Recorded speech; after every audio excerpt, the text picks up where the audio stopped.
À 12 km de la côte, elle est la première à hisser deux de ses pales à 180 mètres de haut.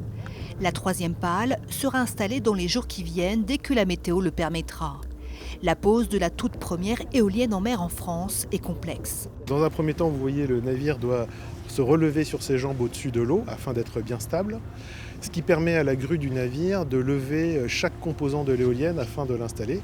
Tout d'abord le mât qui fait 500 tonnes et 80 mètres de haut, puis la grue vient chercher la nacelle qui est la génératrice, la partie qui produit l'électricité et qui pour ce champ est fabriquée dans nos usines à Saint-Nazaire.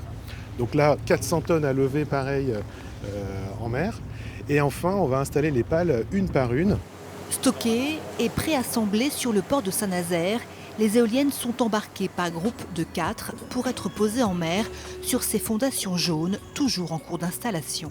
Nous installons aujourd'hui la première éolienne en mer. Pendant ce temps-là, on continue d'installer le reste des fondations. Il reste 15 fondations à installer.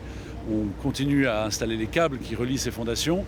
Et celle-là étant la première, il y en a 79 autres à faire pour que d'ici fin d'année, nous ayons les 80 éoliennes installées sur le parc éolien en mer de Saint-Nazaire. Le premier parc éolien en mer sera alors capable de produire l'équivalent de la consommation domestique de 700 000 personnes, le début d'une filière en France. C'est notre premier parc éolien en mer qu'on est en train de mettre en service aujourd'hui. Et c'est le début d'une longue série puisqu'on est aussi en train de construire le parc de Fécamp qu'on mettra en service l'année prochaine, le parc de Courseulles-sur-Mer qu'on mettra en service un an plus tard. On a aussi gagné le parc de Dunkerque pour 600 MW. Et puis on est en train de construire le projet de Provence Grand Large qui est un projet éolien flottant. Mise en service du parc éolien de Saint-Nazaire fin 2022.